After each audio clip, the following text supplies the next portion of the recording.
ครับเมื่อเราเขียนบ้านได้สักพักนึงเราก็จะรู้ว่ามันอยู่ต่ำกว่าเส้น00เพราะฉะนั้นเราก็ควรจะย้ายระดับ00เราให้ไปอยู่ที่00เพื่อง่ายต่อการทำงานนะหรือการเรนเดอร์การวิวแบบเรนเดอร์วิวแบบแชโดว์เขาจะได้โชว์เงาที่ถูกต้องนะแต่ถ้าท่านไม่มาวางที่00เงามันก็จะไม่ถูกต้องคือเงาจะมาอยู่ที่ระดับ00นะเพราะฉะนั้นเราต้องย้ายตัวบ้านขึ้นมานะ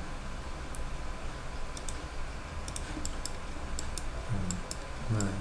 ได้แล้วโอเคกลับไปที่ AutoCAD เพื่อจะนำรูปด้านนี้ใช้งาน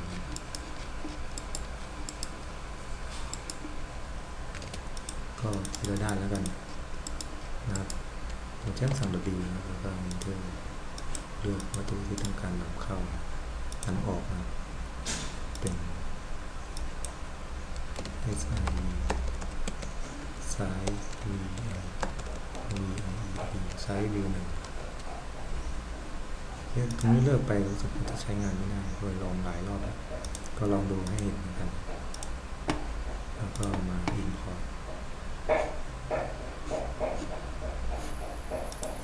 import DWG ไปที่ document size view ดันได้ถ้าได้ก็ดีไปอย่างว่าเวอร์ชัน12นี่โอเคเวอร์ชัน10มันรับหรือเปล่าไม่แน่ใจ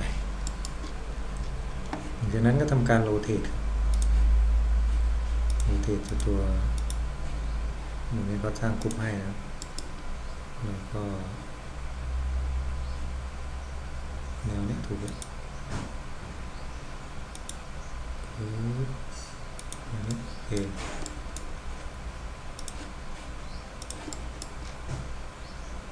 มาที่00จะเห็นว่าเส้นเนี่ยตรงกันพอดีเลยว่าเราสร้างจากหลักการเดียวกันนะถือว่าใกล้เคียงเลยละหลังจากนั้นประตูหน้าต่างนี่ยังไงมันก็ได้ตรงกันอยู่แล้วเราจะส่วนที่เพราะว่าเราเริ่มจาก00นั้นประตูหน้าต่างนี่ยังไงก็ลงตัวครับหลังจากนั้นผมก็ทำการย้ายไปติดเลยนะเมื่อติดแล้วเนี่ย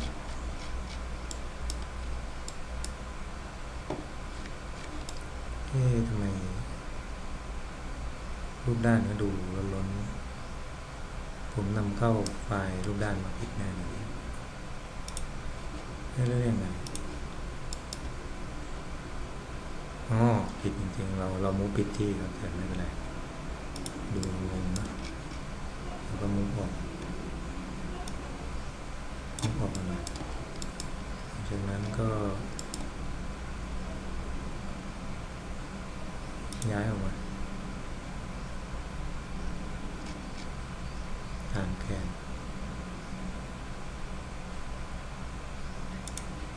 โอเค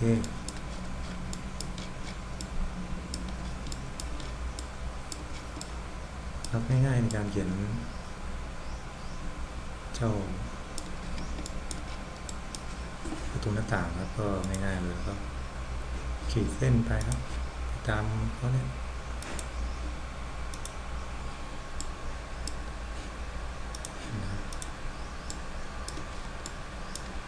เพียงว่าเราวางแล้วไม่ได้พื้นผิววางไม่ได้พื้นผิวนะเราต้องไม่ค่อยรู้คำสั่งเราหมายก็ได้ครับ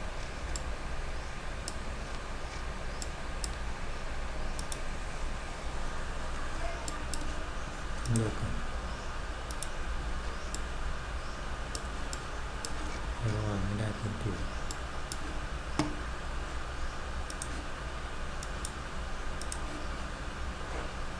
จุดอ้างอิงที่ถูกต้องนะ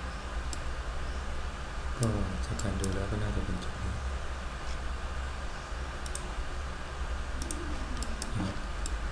ไม่ได้พื้นผิวแน่นอนจากนั้นเราก็เขียนครับขีดเส้นธรรมดาเพราะเราจะไม่เน้นเรื่องของความหนาหรือว่าอะไรเราไปประยุกต์ทีหลังมันจะแน่ว่าเราเขียนรูปด้านแล้วก็ ขียนยังไงก็ได้ให้ไฟล์เราเบาที่สุดในที่นี้ก็คือเรื่องของการขีดเส้น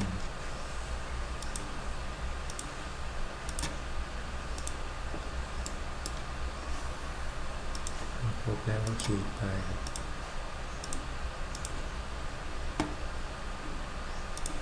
ขีดไปมาดูที่ว่าการแบ่งเซอร์เฟซเขาเป็นยังไงอันนี้ต้องถูกต้องโ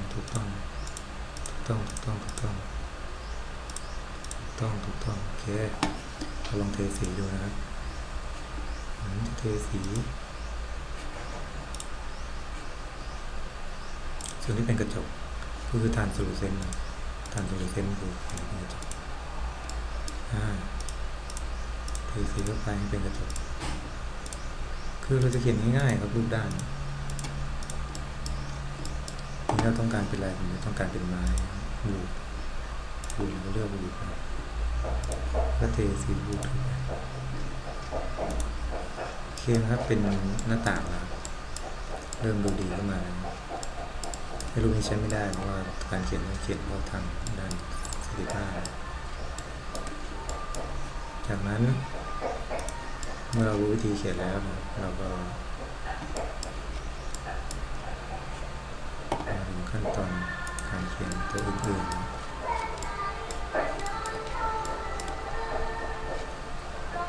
การย้าย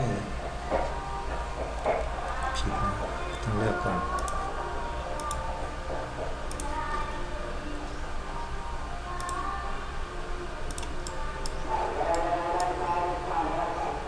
ย้ายมาเลยครับแล้วก็ย้ายจุดนี้เข้ายังไงก็ตรงกันก็เนี่ยครับใช้ลูกด้านมาทำงานมันจะเร็วนี้ผมแนะวิธีการทำงานให้นะครับว่าเขาเขียนเป็นยังไง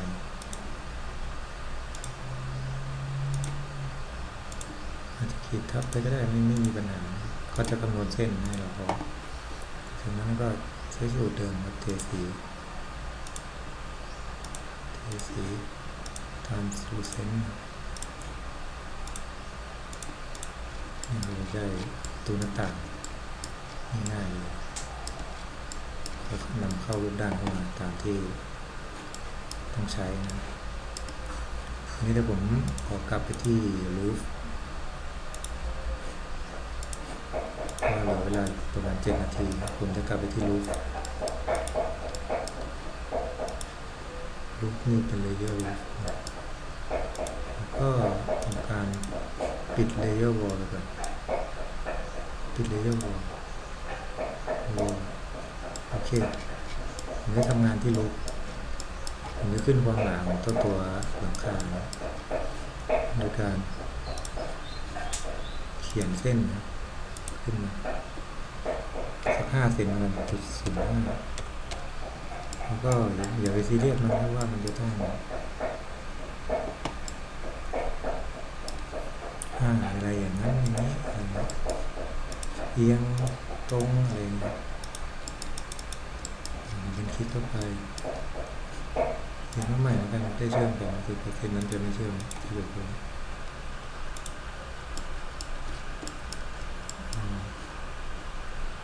ทำการ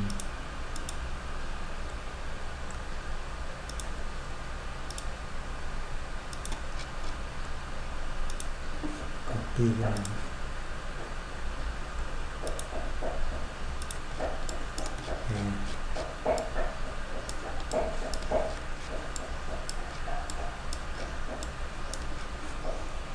ก็เขียนไปเรื่อยๆ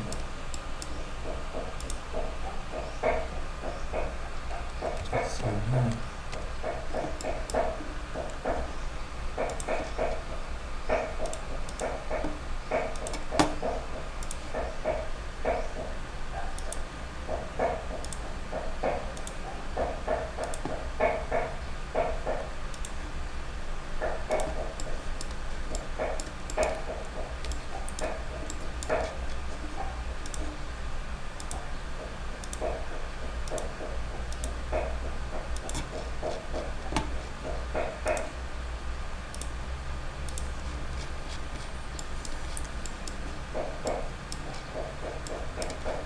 ถามว่าทำไมผมเขียนอย่างนี้เพราะว่า ผมจะสร้างความหนาให้กับหลังคานะครับ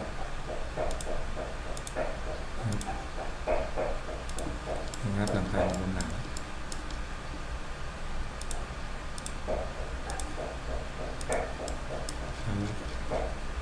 ก็หนักประมาณนี้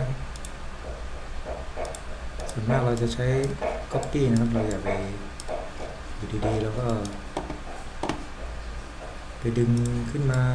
มันอาจจะผิดหลักเรื่องของ surface ไปนิดนึงจะมีปัญหา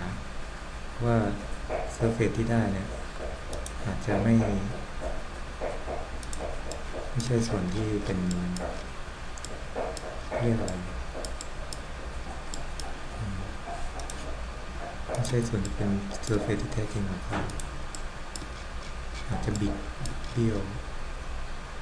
เวลาเรนเดอร์อาจจะไม่ใช่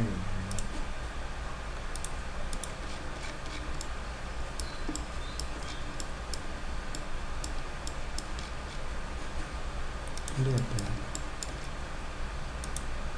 ยื่นขึ้นมาตรงๆ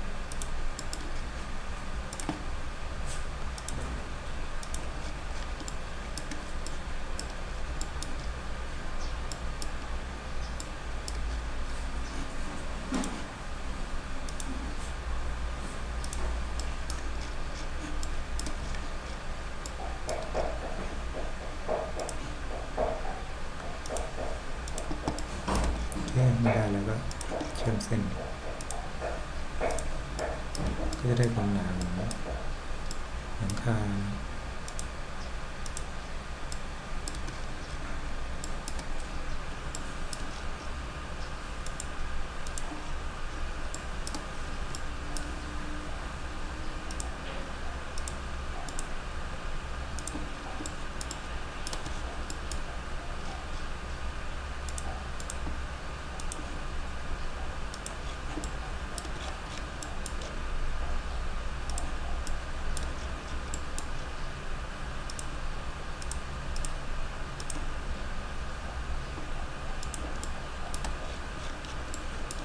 ไม่ครบครับยากไปก็ทำเป็นการฝึกสมาธิดีเหมือนกันผมก็ชอบนะสเก็ตอัพจะต้องขอเวลาศึกษาอีกหน่อยน่าจะมาใช้งานจริง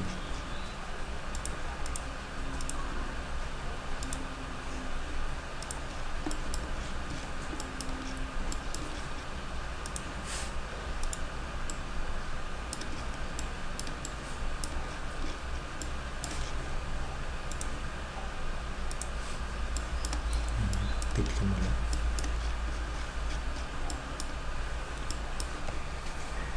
ทีนี้เราก็ copy กันมาครับแล้วก็อยากไป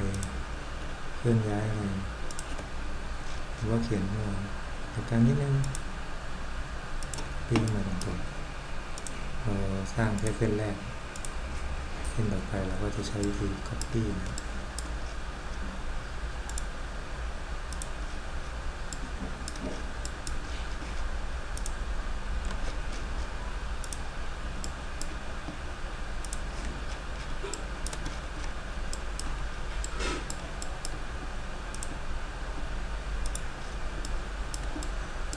โอเคแล้วก็จบมันคลิกเข้าไปเพื่อทำการเทสีนะครับเป็นอะไรครับเป็น roofing ชอบแบบไหนแล้วก็ใส่ไปเลย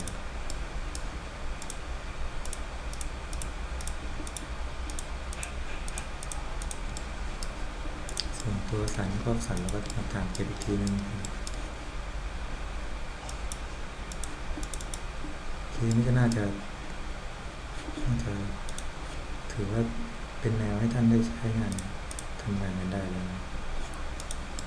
นี่เราก็เริ่มเป็นบ้านแล้วโอเคเดี๋ยวผมหยุดวิดีโอไว้แค่นี้ก่อนนะ